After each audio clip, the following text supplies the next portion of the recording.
کسی بھی غیر قانونی تعمیرات کو برداشت نہیں کیا جائے گا۔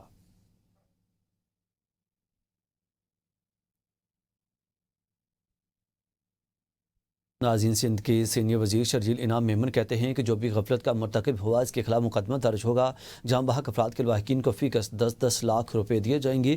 امن و امان کے قیام کے لیے تمام اقدامات بروئے کار لائیں گے۔ سعید غنی نے کہا کہ کراچی میں 588 خطرناک عمارتیں ہیں، سی اے کی غفلت ثابت ہوئی تو ان کے خلاف بھی ایف آئی آر درج ہوگی۔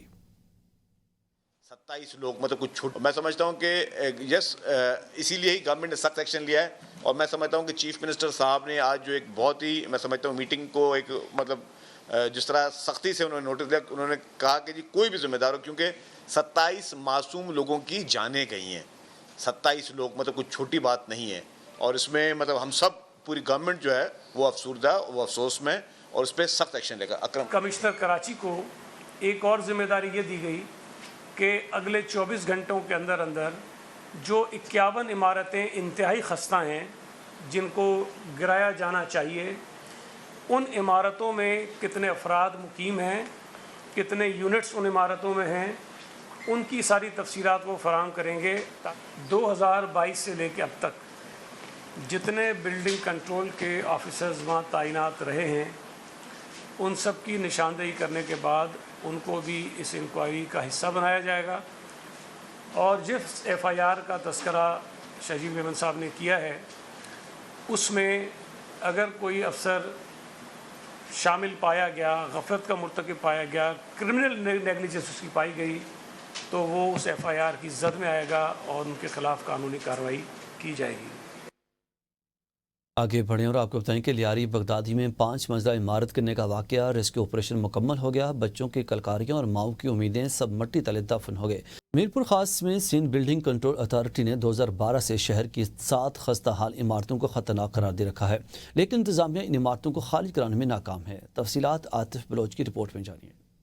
بلڈنگ کنٹرول اتھارٹی نے شہر میں 7 عمارتوں کو 2012 سے خطرناک قرار دے کر 6 عمارتوں کی فوری مرمت اور 1 عمارت کو گرانے کے نوٹس جاری کر رکھے ہیں، تاہم 13 سال گزرنے کے باوجود عمارتیں خالی نہیں کی گئیں۔ محکمہ کی جانب سے ہر سال متعلقہ بلڈنگ مالکان کو نوٹسز جاری کرنے کے باوجود مکین اب بھی خستہ حال عمارتوں میں رہائش پذیر ہیں، جبکہ ضلع انتظامیہ نے خطرناک قرار دی گئی عمارتوں کو خالی کرانے کے لیے کوئی کارروائی نہیں کی۔ اس حوالے سے سندھ بلڈنگ کنٹرول اتھارٹی کے ڈپٹی ڈائریکٹر چیتن مل کا کہنا ہے کہ ہم متعدد بار شہر کی 7 عمارتوں کو رہائش کے لیے خطرناک قرار دے چکے ہیں، لیکن مکین کسی قسم کا تعاون نہیں کرتے۔ 7 بلڈنگیں جو ہمارے پاس ڈکلیئر ہوئی ہے، تو اسی حوالے سے ان کو نوٹسز وغیرہ 2012 سے بھی دے رہے ہیں، مگر کوئی بھی وہ ٹل ٹو ڈیٹ ہم نے ابھی بھی نوٹس دیے تھے، کچھ بارشوں سے پہلے بھی، اور آج بھی ہم نے نوٹس دیے ہیں، مگر کوئی بھی آکوپائڈ وہاں جو رہ رہے ہیں یا دکاندار ہیں، کوئی بھی تعاون کرنے کے لیے تیار نہیں ہے۔ کہ ہم نے ان کو بولا بھائی یہ ایک انسان کا جانی مال کا خطرہ ہو سکتا ہے، کچھ بھی ہو سکتا ہے، تو اس لیے آپ ان کو خالی کریں۔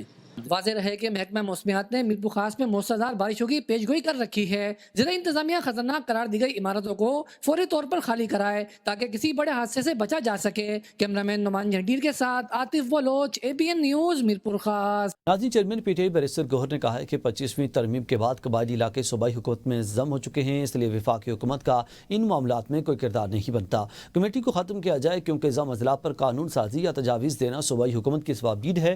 ہم نے کمیٹی میں شرکت نہیں کی اور نہ آئندہ کریں گے، کیونکہ وفاقی حکومت کا کوئی اختیار نہیں کہ ضم اضلاع پر کوئی کمیٹی بنائے۔ بیرسٹر کا کہنا تھا کہ وفاقی حکومت کی ضم اضلاع کے حوالے سے کمیٹی کو ختم کیا جائے۔ قبائلی اضلاع میں 7 منتخب MNAs میں سے 5 کا تعلق PTI سے ہے، اس لیے پارٹی کو مکمل سیاسی اور آئینی موقف رکھنے کا حق حاصل ہے۔ آئندہ بھی نہیں کریں گے۔ قبائلی علاقوں سے 7 MNAs منتخب ہوتے ہیں، ان 7 MNAs میں سے 5 پاکستان تحریک انصاف کے ہیں۔ 25ویں ترمیم کے بعد جب قبائلی علاقے صوبے میں ضم ہو چکے ہیں، اس کے بعد وفاقی حکومت کا کوئی اختیار نہیں کہ اس کے لیے کمیٹی بنائے، اس کے لیے لیجسلیشن کرے، کوئی قانون سازی کرنا، کوئی موضوع زیر بحث لانا، اس کے لیے کوئی تجاویز درنا، یہ صرف اور صرف صوبائی حکومت اور صوبائی اسمبلی کی ثوابدید ہے۔ اس لیے آج ہم نے اس کی شرکت نہیں کی، آئندہ بھی نہیں کریں گے۔ ہم حکومت سے پرزور مطالبہ کرتے ہیں کہ اس کمیٹی کو ڈسبینڈ کرے۔